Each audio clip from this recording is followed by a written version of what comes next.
Están trabajando. Ah, eso es.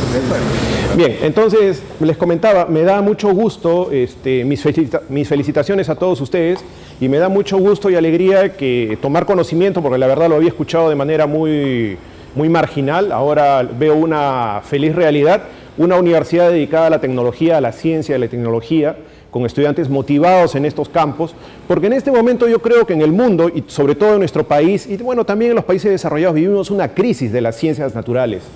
La mayor parte de los jóvenes que salen de los colegios y que están a punto de ingresar a las universidades se van más por las carreras, por decirlo de alguna manera, que tienen que ver con la economía, con la contabilidad, este tipo de cosas. Si hacemos una estadística vamos a ver que se han generado muchísimas facultades, muchas universidades que se especializan más en ese tipo de carreras, lo cual bienvenido sea para el mercado. Vivimos en un mundo del mercado, del libre mercado, pero ver que nuestras queridas ciencias naturales a veces están venidas a menos, este tipo de iniciativas nos da cada vez la esperanza de que podamos salir adelante como un país que domine el conocimiento. Y vamos a hablar de eso ahora, tratando de hacer un enlace con lo que hablaba el doctor Montoya. Antes de continuar, perdón, ¿podría poner la cuarta? Pase la siguiente un momentito. Ah, la cuarta. Sí, páselo. Ahí. Antes de continuar, para hacer un enlace con lo que había hablado el doctor Montoya, permítame presentarles a ustedes, habían visto una foto desde la parte externa, permítame presentarles al Centro Nuclear de Warangal. ¿Qué es todo esto? Es una instalación que ocupa aproximadamente 16 hectáreas y, como había hablado el doctor Montoya, es el instrumento principal. Ojo con la palabra instrumento. El instrumento principal es un reactor nuclear de 10 megavatios, en la cual el producto útil, lo que nos entrega útil el reactor, son los neutrones. En un reactor nuclear, el producto útil son los neutrones. Cuando ustedes les pregunten qué cosa obtengo yo de un reactor nuclear, son neutrones. En un reactor nuclear de investigación, en un reactor nuclear, en una central nuclear para producción de electricidad, evidentemente lo que yo busco es generar electricidad. Entonces, este es un reactor nuclear de 10 megavatios construido con tecnología de nuestros queridísimos amigos los argentinos. Es un reactor de 10 megavatios que, como ustedes verán, está confinado dentro de una cápsula, dentro de un edificio que tiene una cúpula, y en la cual el reactor es mucho más pequeño que este edificio. En realidad el reactor es algo bastante pequeño, es, por decirlo de alguna manera, el núcleo del mismo reactor, el que contiene los elementos de uranio, es un cuadrado de menos de 1 metro de lado. Sin embargo, requerimos todo este blindaje y toda esta instalación justamente por lo que hemos hablado, porque la radiación es un tipo de radiación peligrosa para el ser humano y debemos confinarla, y necesitamos mucha infraestructura y mucha instrumentación para poder hacer útil esa radiación. En ese sentido, el reactor, esto de acá que ustedes ven adentro, que es en el centro del núcleo del reactor, vendría a ser, el centro de la cúpula, vendría a ser realmente el reactor. El reactor está a esta altura, está al nivel del piso. ¿Ya? Y lo que nosotros vemos acá es el contenedor mismo del reactor, que a su vez el reactor está metido dentro de una piscina que tiene 11 metros de agua. En la parte interna, aquí en el centro, si ustedes ven, esta es una toma de arriba, ustedes pueden ver una especie de piscina circular. A 11 metros de profundidad, es decir, a la altura del piso, se encuentra el reactor nuclear. Es decir, el núcleo del reactor nuclear que produce los neutrones, que podemos utilizarlos internamente, es decir, meter cosas dentro del núcleo del reactor para que estas cosas, como dice el doctor Montoya, interactúen con los neutrones. Generalmente lo que buscamos es que se activen, es decir, que se vuelvan radioactivas, porque al volverse radioactivas, estos elementos que los volvemos radioactivos emiten radiación. Y la gran ventaja de la radiación cuando viene de algún sitio que nosotros queremos investigar es que la radiación viene a ser como una especie de huella dactilar de los elementos. Es decir, ningún elemento radioactivo emite el mismo tipo de radiación que otro. Entonces, si nosotros estudiamos esa radiación que viene de algún elemento, podemos inferir qué elemento es y qué cantidades tiene. Es más, si nosotros volvemos radioactivo algo que no conocemos, podemos estudiar hacia qué elementos radioactivos ahora, cuáles son los elementos radioactivos que está generando esa radiación, y podemos saber también cuál fue el elemento origen, es decir, el elemento padre, el que se activó antes. Entonces son muchas las aplicaciones. Podemos hacerlo dentro de la piscina del reactor o podemos hacerlo fuera. En la parte de acá está tapado por bloques de concreto.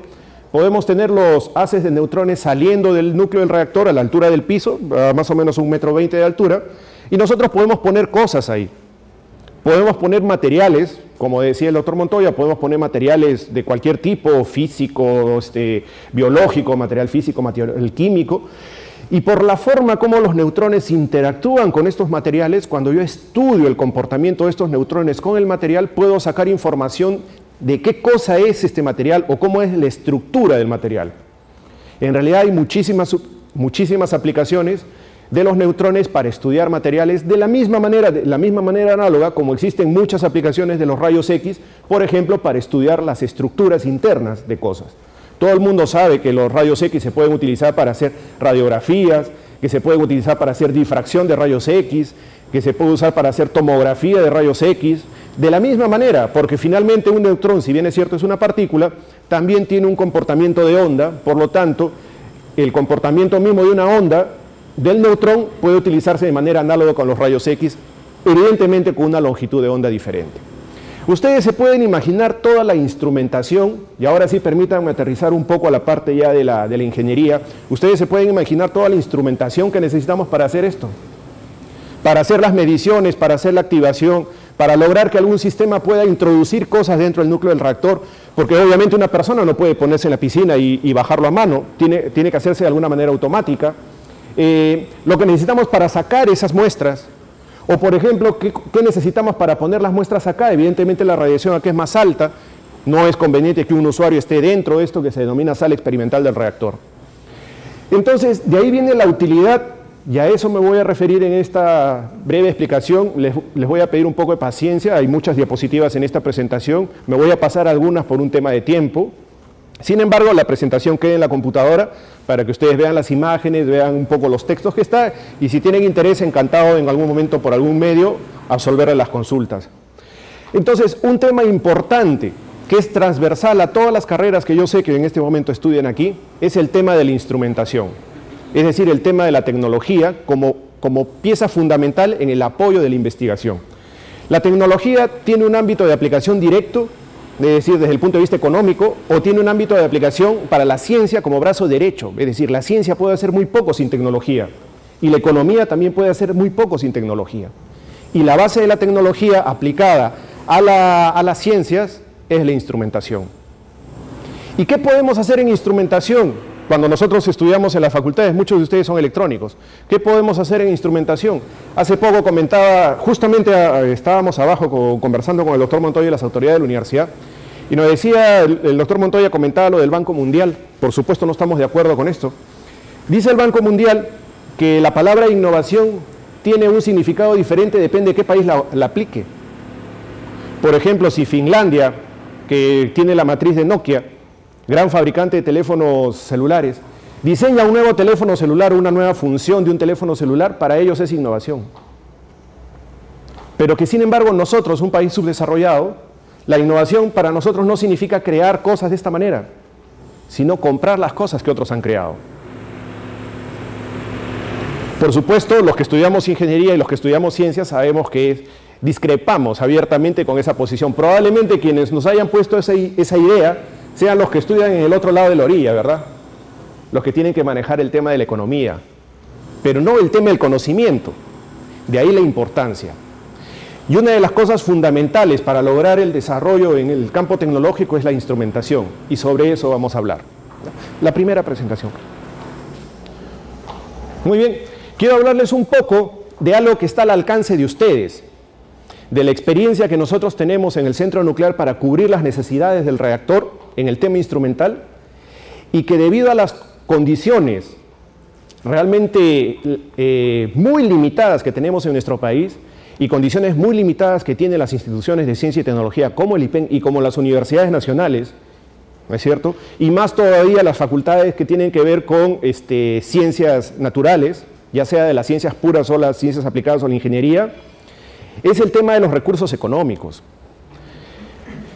Si nosotros aplicáramos lo que nos dice el Banco Mundial, es decir, si necesitas algo hay que comprarlo, pues deberíamos cuando menos tener el dinero, pero no tenemos eso. No tenemos ni siquiera los recursos para poder comprar muchas veces la instrumentación o los equipos que necesitamos para hacer nuestro desarrollo, para hacer nuestro trabajo. Entonces tenemos que tener un punto de quiebre.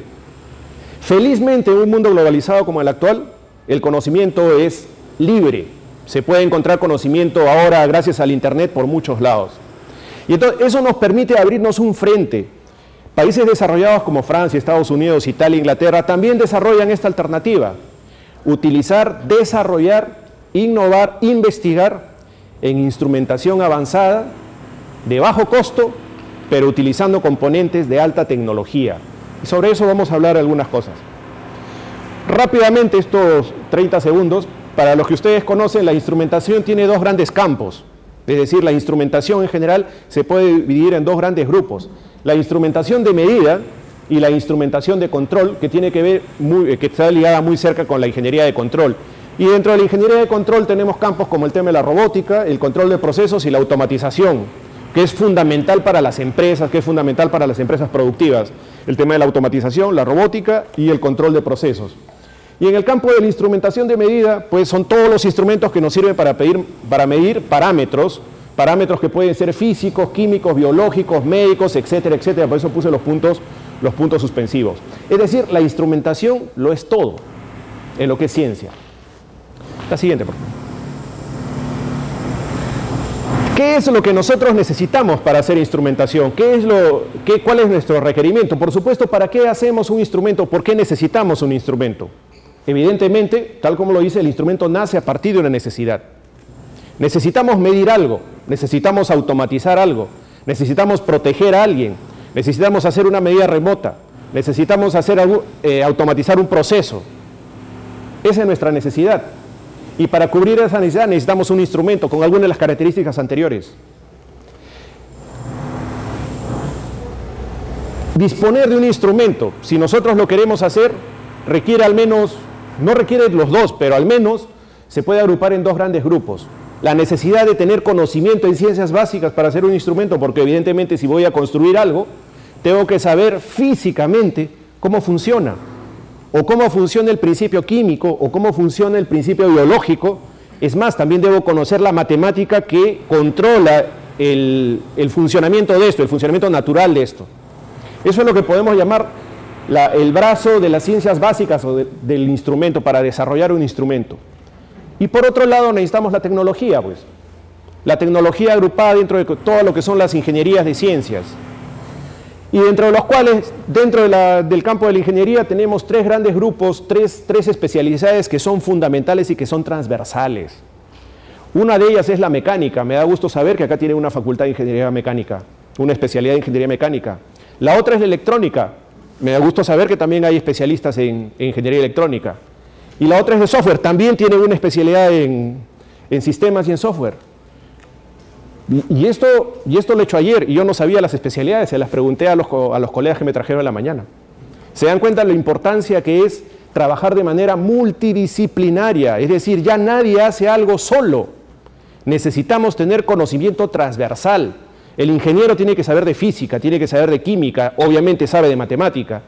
El químico tiene que saber un poco de software, un poco de programación, un poco de electrónica, ¿no es cierto? Tal vez incluso un poco de mecánica. Es decir, ya terminaron los tiempos donde uno era todista. Ahora todos tenemos que saber un poco de todo, ¿no? Y entonces, si nosotros queremos hacer algo de instrumentación, necesariamente tenemos que trabajar de manera multidisciplinaria. Bueno, esto ya lo habíamos visto, empecé a partir de acá para explicarles en qué situación estamos. Bien, existe una tendencia en el mundo que se denomina instrumentación científica alternativa, es decir, no tener que estar comprando equipos, porque cuando ustedes compran un equipo no compran tecnología. Cuando alguien a ustedes le dice, el Perú está comprando, por ejemplo, está trayendo equipos, estamos comprando tecnología 4G, por ejemplo, por decirles un nombre, ¿no? El Perú está comprando tecnología 4G, es decir, va a instalar, o Movistar, o Claro, va a instalar una red de telefonía 4G. ¿Estamos comprando tecnología? No estamos comprando tecnología. Estamos comprando los equipos tecnológicos, no la tecnología. Porque la tecnología a uno no se la venden. ¿Y por qué razón a uno no le venden la tecnología? Y entonces permítanme hacerles una reflexión. ¿Qué cosa es el elemento que le da más valor a un país? ¿Dónde está la riqueza de un país?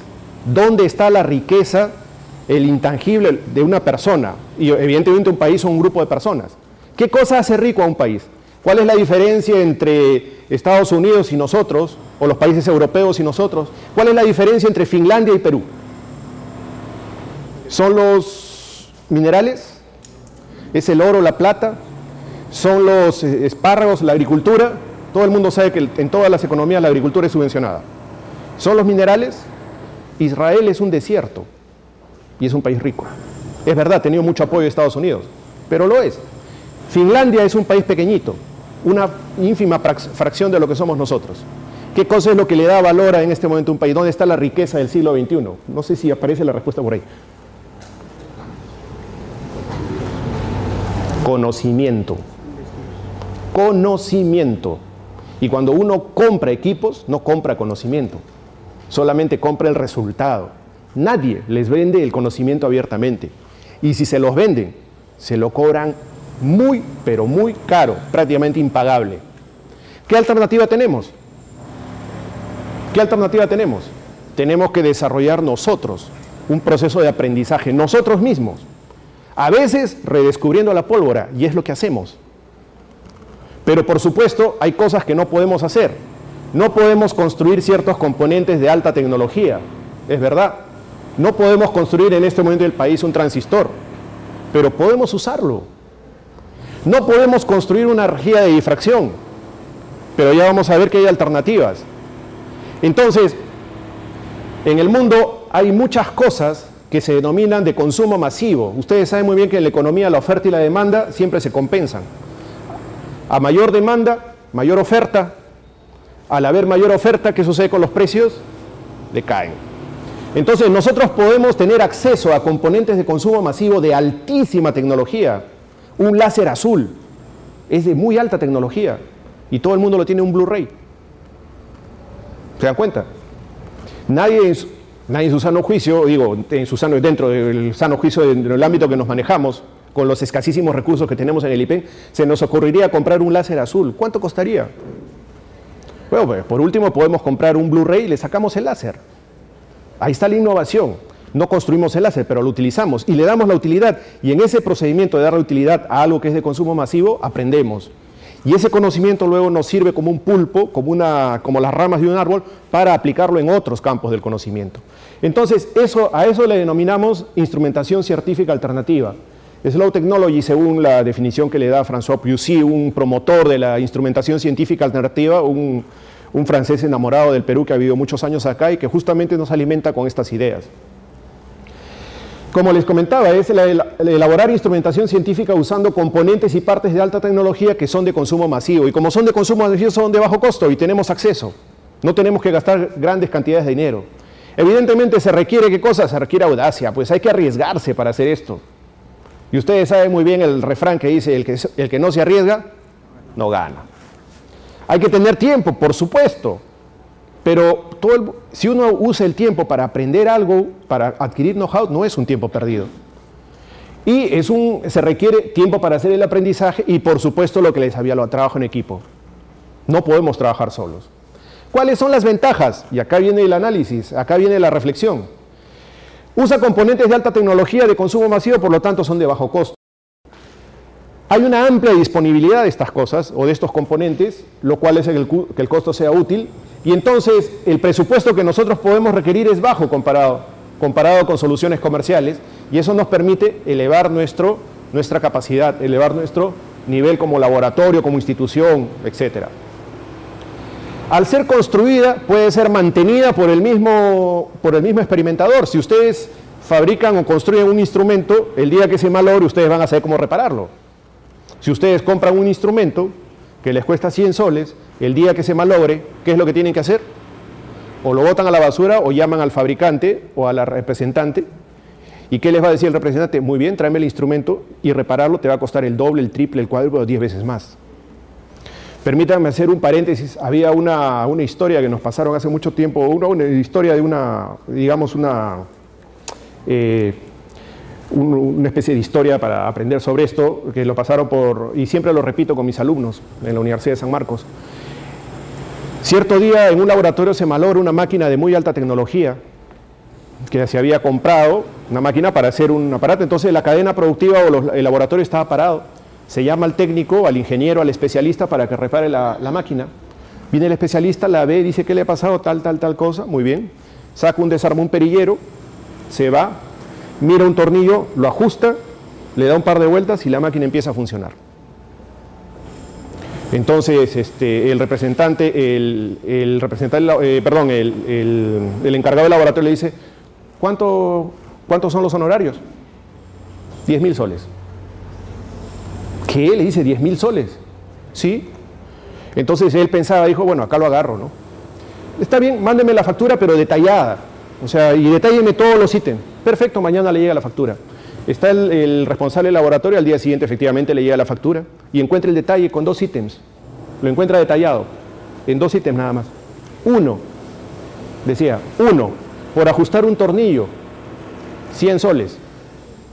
Por saber qué tornillo ajustar, 9.900. ¿Qué cosa es lo que está costando más? Conocimiento, ¿se dan cuenta? Conocimiento. Entonces, al construir nuestro propio instrumento, nosotros tenemos el conocimiento necesario para poderlo arreglar. Y eso finalmente significa ahorro de dinero. ¿Okay? Y es adecuada, este tipo de instrumentación científica alternativa es adecuada, por supuesto, para propósitos educativos, profesionales y de investigación, evidentemente, ¿no? La siguiente, por favor. Bien, esta es una imagen gentilmente cedida por mi colega Eduardo Montoya, doctor en química, pero un apasionado de electrónica, donde él muchas de las ideas las tomo de sus...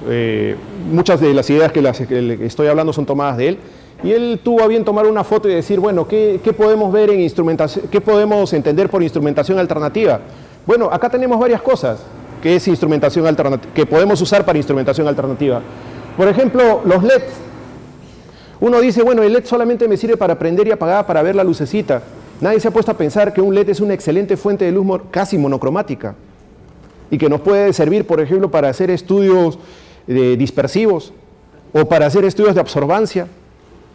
Vamos a hablar de eso rápidamente así porque me gana la hora. Les hablaba de la rejilla de difracción. ¿Alguien necesita hacer una rejilla de difracción? ¿Alguien necesita una rejilla de difracción para hacer el estudio el estudio cristalino de algún material? O para hacer o simplemente el análisis o el estudio de la difracción, o para hacer la descomposición de la luz y saber cuáles son las líneas de absorbancia o las líneas de emisión. Bueno, entonces uno dice, me voy a algún sitio a comprar una rejilla de difracción. Les presento una rejilla de difracción. ¿Qué cosa es esto? Puede ser un DVD o un Blu-ray, perfecto. Esto es una rejilla de difracción. Uno no lo puede creer, pero es una rejilla de difracción. Acá tenemos, de repente, para algunos de los que estudian electrónica, un pequeño conocido, es una tarjeta Arduino de adquisición de datos, muy barata, muy económica, algo que hace mucho tiempo era imposible. Antes había que comprarse una tarjeta de adquisición de datos de National Instruments, con el aprecio que le tengo Inducontrol. Generalmente no solemos comprar, para lo menos yo particularmente, no suelo comprar ese tipo de cosas porque nos parecen muy caras. Entonces, hemos descubierto, googleando un poco, porque normalmente trabajábamos también con microchips, con Atmel, pero son soluciones que requieren tener equipamiento adicional. Es decir, necesito un programador, necesito un compilador, que generalmente no es libre, aunque ahora los están haciendo libres. Sin embargo, esta, que es una plataforma de desarrollo abierta italiana que se llama Arduino, permite acercar el desarrollo de instrumentación y las interfaces de una computadora a un usuario que no necesariamente es electrónico. La gran ventaja. Los electrónicos ahora tenemos que preocuparnos de que no compitan las demás carreras con las cosas que no solamente antes hacíamos. Pero es parte de la multidisciplinaridad de hacer instrumentación. Tenemos acá un pHímetro. Esto es un pHímetro que se consigue acá en la avenida Emancipación por, si mal no recuerdo, 80, 90 soles. ¿Ustedes saben cuánto cuesta un electrodo de pH? No baja de 700, 800 soles ahí mismo. Y si ustedes necesitan un electrodo de pH para interfazarlo a una computadora, ¿qué es lo que pueden hacer? ¿Comprar el electrodo comercial que viene con su conector? No necesariamente. Acá tenemos algo que es de consumo masivo. ¿Por qué no desarmamos esto? Y uno le mete cuchillo y saca el electrodo. Si acá adentro hay un electrodo de pH a 90 soles y nosotros mismos construimos la electrónica, el sistema, le conectamos la tarjeta Arduino y ya tenemos el pHímetro conectado a la computadora para que nos sirva, por ejemplo, para la automatización de algún proceso en el cual medir el pH forma parte de una variable importante de ese proceso. Instrumentación alternativa, cosas que podemos hacer a bajo costo. Y la gran ventaja es que el diferencial entre lo que cuesta un equipo comercial y lo que a ustedes les cuesta implementarlo, ese diferencial, no todo, parte de ese diferencial, ¿a dónde creen que va a ir? ¿En qué se convierte? En ganancia para ustedes. ¿Ok? Pónganse a pensar en eso. La siguiente, por favor. Entonces, veamos, hagamos una especie de balance costo-beneficio de lo que les hablo, de la instrumentación alternativa. Costo real es alto si se considera el trabajo de desarrollo en horas hombre, evidentemente, pero eso se hace una sola vez. Se necesita infraestructura y materiales utilizados para el diseño, la construcción y la validación. Eso se invierte una sola vez. Después el resto del tiempo se invierte solamente horas hombre. Beneficio, costo en dinero relativamente bajo comparado con soluciones comerciales. ¿Se dan cuenta del diferencial que les hablaba? Ese diferencial, bueno, si ustedes están trabajando si ustedes van a vender esta solución, es una ganancia para ustedes. Si están dentro de una institución, es algo que le permite ahorrar a la institución y finalmente lograr el objetivo que uno está buscando. Y el beneficio para mí más importante, porque la economía finalmente es bill metal, el dinero finalmente es bill metal, ¿no es cierto? El beneficio más importante, aquel que siempre nos sentimos satisfechos, es poder comprender algo. No hay nada más satisfactorio en la vida que tener en la cabeza la idea de que, bueno, lo hice yo y lo entendí. Y es más, si no funciona lo puedo arreglar. Lo más importante es el conocimiento, el know-how. Porque este know-how, esa palabra mágica del know-how, es el principal generador de riqueza en el siglo XXI. Olvídense, y se lo digo sinceramente, como investigador y como apasionado de la ciencia, olvídense de que este país es rico por los minerales. El día que se caiga el precio de los minerales, la economía deja de funcionar. Los países desarrollados son ricos no por lo que tienen, sino por lo que saben hacer. Y es un proceso de aprendizaje constante. Tienen que competir con otro que también sabe hacer lo mismo, pero como están un paso adelante, siempre van a tener conocimiento adelante. Entonces es un círculo vicioso constructivo, no destructivo. La venta de los minerales, en mi opinión, o depender solamente de la ganancia de venta de recursos naturales, sí es un proceso, un círculo, pero que nos va a llevar al final a una espiral destructiva. La siguiente, por favor. Hay muchísima literatura sobre esto, para la construcción de fotómetros, espectrómetros de emisión, absorción, polarímetros, refractómetros, medidores de pH, que es lo que les comentaba, medidores de iones selectivos, conductímetros, sistemas de análisis por inyección, etcétera, etcétera, detectores de radiación que nos cansamos de fabricar, bueno, no los detectores, sino la instrumentación para detectores de radiación, nos cansamos de fabricar eso en Warangal, en el centro nuclear, intercambiadores automáticos de muestras, que ahora ya tenemos la facilidad hasta haber diseñado nuestra propia versión y tenerla lista para transferir esa tecnología a quien la requiera, etcétera, etcétera. La siguiente, por favor. Les voy a dar voy a hablar sobre esto un par de minutos, un minuto nada más, porque son varias experiencias, quiero hablar de algunas, no quiero, si no me gana el tiempo, no puedo desplayarme demasiado. Por ejemplo, necesitamos construir para que vaya al reactor una muestra para que sea activada y meterla dentro del núcleo del reactor. Uno no puede ir a la piscina, pararse en la piscina y bajar la muestra con un brazo mecánico, digamos, o al final de cuentas bajarlo con algo, con una varilla. Porque significa que esta persona que está en el núcleo de la piscina tiene un posible riesgo bajo de irradiación o del accidente, o que se le caigan los lentes a la piscina del reactor, o que se le caiga el lapicero, el celular, etc. Tampoco es conveniente que durante la operación del reactor esta persona esté en las inmediaciones, en la sala de experimentación. ¿Por qué? Porque si bien es cierto la radiación está dentro de los límites permisibles, de todas maneras el primer principio de la radioprotección dice: si me voy a irradiar, que sea lo mínimo posible, siempre y cuando sea absolutamente necesario. Entonces, ¿cuál es la mejor solución para no tener que tener un operador allá? Tener un sistema automático que envíe una muestra, la envía por un tubo, por un sistema neumático, la pone dentro del reactor y luego cuando pase el tiempo y hasta el tiempo ya ha sido irradiada, la trae de regreso todo con aire comprimido. Por supuesto existen soluciones comerciales para esto, pero ¿cuánto costaban? Cientos de miles de dólares. ¿Cuál era la solución? Construirlo nosotros. Y eso es lo que hicimos. porque además necesitamos integrar esto dentro de un sistema más grande de gestión de procesos, dentro de un sistema de gestión de datos y de procesos. La siguiente, por favor. Y bueno, no tengo evidentemente, hay muchas fotos. Acá tenemos el sistema de control electrónico que hicimos. Está basado en un PIC 16F, no, perdón, este está basado en un 18F458 que tiene interfase CAN. Para los que son electrónicos, por ahí seguro les parece conocido. Tiene una interfase CAN, Controller Area Network, que permite conectarlo a través de un par trenzado, de un hilo de par trenzado blindado, para comunicaciones hasta de 1 kilómetro de distancia, dependiendo de la velocidad. Y fíjense acá, lo interesante de esta imagen es que tenemos la parte electrónica acá, y fíjense acá el sistema mecánico, ¿no? O neumático de alguna manera, donde acá no se ve, está la bomba de vacío que genera el aire comprimido, o que genera el vacío en todo caso, o que genera el vacío necesario para enviar la muestra. Y estas son unas electroválvulas que trabajan en forma de configuración puente, por la cual pueden conmutar que el aire vaya en una dirección o que regrese, por lo tanto pueden enviar la muestra o traerla de regreso. Y bueno, la estación de envío, que acá ustedes pueden ver, es como una tacita uno pone la muestra y cierra la puerta, presiona un botón y la muestra se envía por aire comprimido. Es algo bastante sencillo. Claro, no significa que tampoco lo hayamos hecho en 2 meses, nos ha demorado nuestro tiempo, pero ahora ya tenemos esto y podemos construir cualquier intercambiador de muestras, cualquier sistema neumático de envío de muestras. Los argentinos que aprendieron con nosotros a fabricar reactores nucleares de investigación, ya han vendido creo 2, uno de ellos Egipto y el otro no recuerdo qué país, ya están vendiendo reactores nucleares de investigación. Por supuesto, el de nosotros está sobredimensionado, pero tiene algunos errores de diseño. No tenemos acá al jefe del reactor, él se ha encargado de hacer un árbol de todos los errores de diseño. Evidentemente los nuevos reactores que vende Argentina ya no tienen esos errores de diseño, pero aprendieron con nosotros y fabrican reactores. ¿Y nosotros? Bueno, ahora nosotros fabricamos sistemas neumáticos, porque el que nos dejaron ellos no funciona, o no funcionaba. Cuchillo también, mangueras neumáticas por todos lados, la muestra entraba por un lado, aparecía en otro. Bueno, si no sirve, hay que botarlo.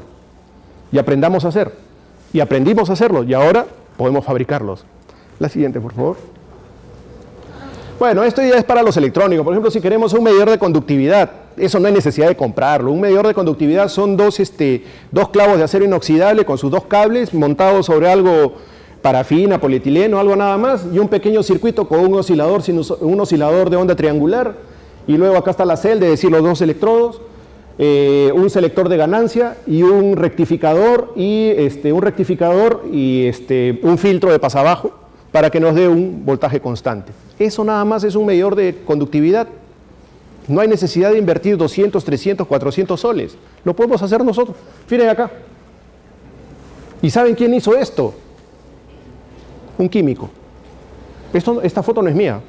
Me la prestó Eduardo Montoya, como les decía. Es un químico, apasionado de la electrónica. Y yo soy un electrónico apasionado de la física y de la química. Así es. Ah, bueno, el doctor Montoya es especialista en biólogas. Ajá. La siguiente. Un fotómetro no dispersivo para mediciones de absorbancia. Para medir absorbancia necesitamos fuente monocromática. Uno dice, ¿y ahora de dónde saco una fuente monocromática? De repente una lámpara y luego una rejilla de difracción y por ahí un sistema mecánico para que seleccione la longitud de onda. No es necesario. Tenemos simplemente, bueno, no es exactamente monocromática, cuasi monocromática. La siguiente, por favor. Podemos usar LEDs. Y acá tenemos el espectro, por ejemplo, de emisión de LEDs de diferentes colores. Rojo, azul, verde, naranja. Ahora los LEDs azules son baratos, ¿no? Hace tiempo no existían los LEDs azules.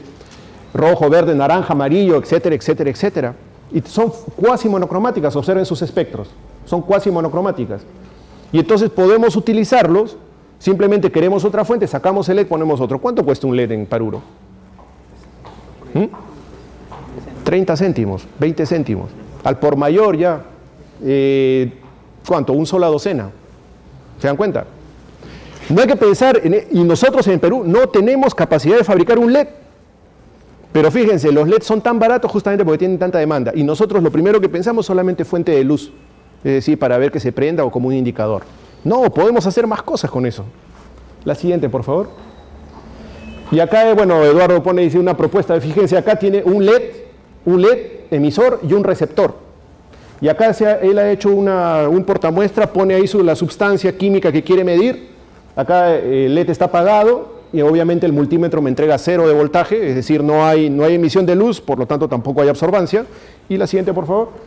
Luego él enciende el LED, en este caso ha usado un LED verde y de pronto tiene un voltaje en el multímetro. Y esa luz es la que atraviesa la sustancia que queremos analizar. Evidentemente acá ha utilizado un LED verde. Si pone un LED de otro color, de naranja, amarillo, rojo, etcétera, va a tener diferentes valores. Entonces podemos saber qué longitudes, mejor dicho, podemos saber cuál es la absorbancia de esa sustancia en función de la longitud de onda.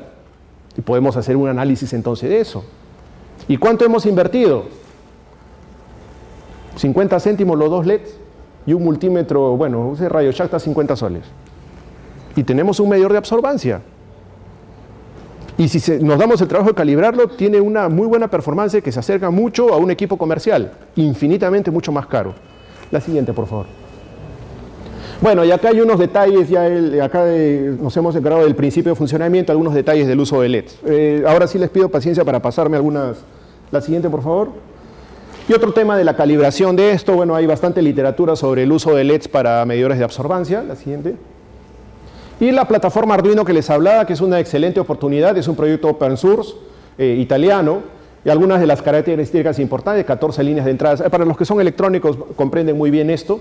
Tiene la ventaja de que tiene una interfaz de comunicación USB, ya olvídense del RS232, ahora todo es USB, pero sin embargo programar el USB para los que estudian sistemas o los que estudian electrónica saben que es un tema difícil. Sin embargo, este usa un convertidor USB a RS232, por lo tanto se simplifica la comunicación. Uno instala el driver y en la computadora se ve como si fuera un puerto serial, pero de comunicación USB. Y escribir un programa en Arduino es sumamente fácil. La siguiente, por favor. Son 2 ejemplos de programas en Arduino. Este programita hace que se prenda y se apague el LED. Fíjense la simplicidad.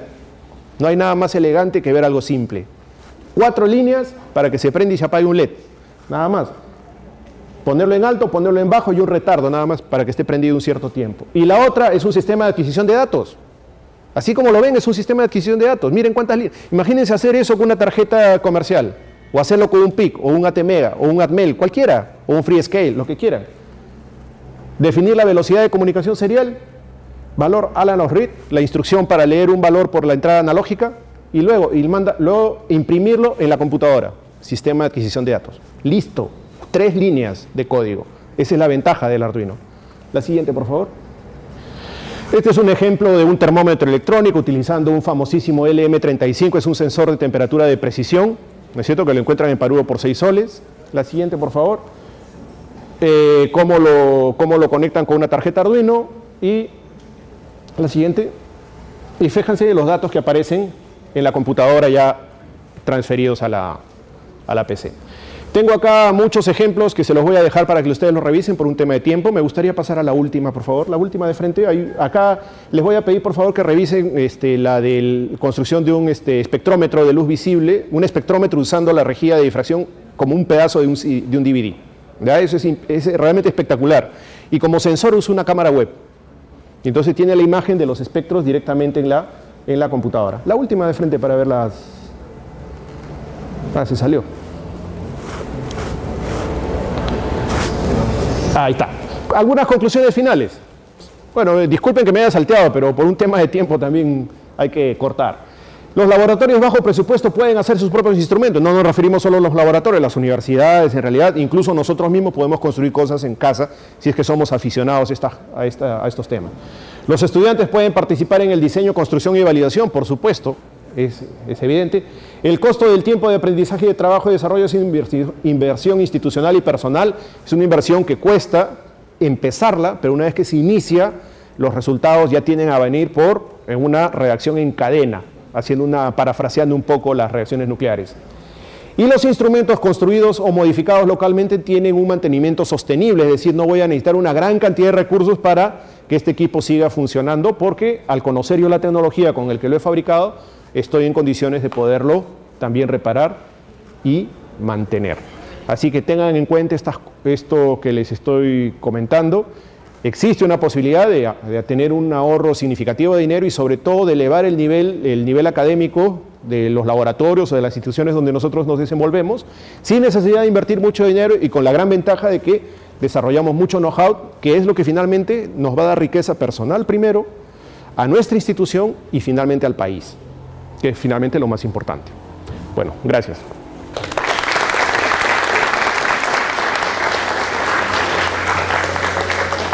Bien, de esta manera estamos llegando a la culminación de la ponencia número 2 del ingeniero Oscar Baltuano Elías, robotización de laboratorios. Vamos a dar unos minutos para ver si hay alguna interrogante, alguna pregunta. Tenemos la presencia del doctor Modesto Montoya, que está con nosotros, y bueno, dejamos si alguien tiene algún interrogante. Bien. Invitamos por favor a la mesa de honor, a las autoridades de la universidad y a los invitados de honor, por favor. Gracias.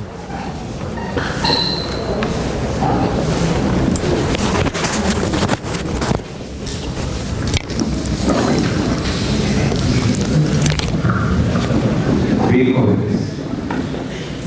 Cada uno de nosotros somos parte del progreso y el desarrollo de nuestra patria.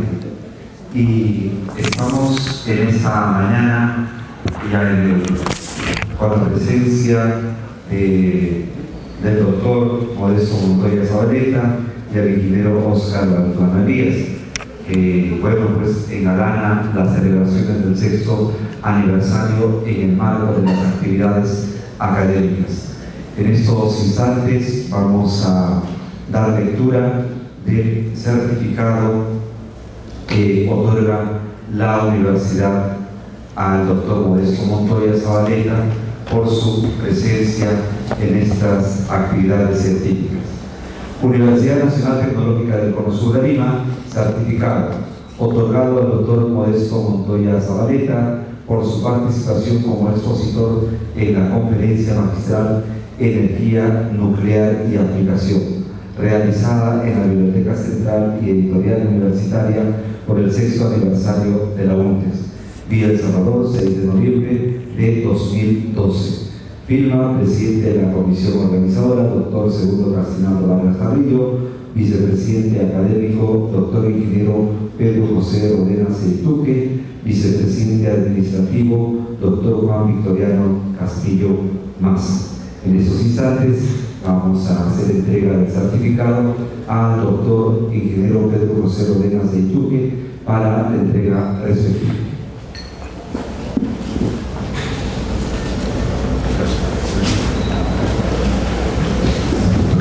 Invitamos al doctor Modesto Montoya, por favor.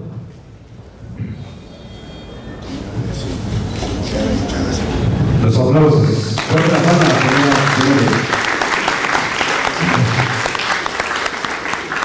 Además, la universidad hace entrega del reconocimiento. Tenemos BELSA, Universidad Nacional Tecnológica del Cono Sur de Lima, 6º aniversario, otorgado al doctor Modesto Montoya Zabaleta, el reconocimiento al valioso aporte a la ciencia y la tecnología del país. Villa El Salvador, 6 de noviembre 2012. Fuerte los aplausos, por favor.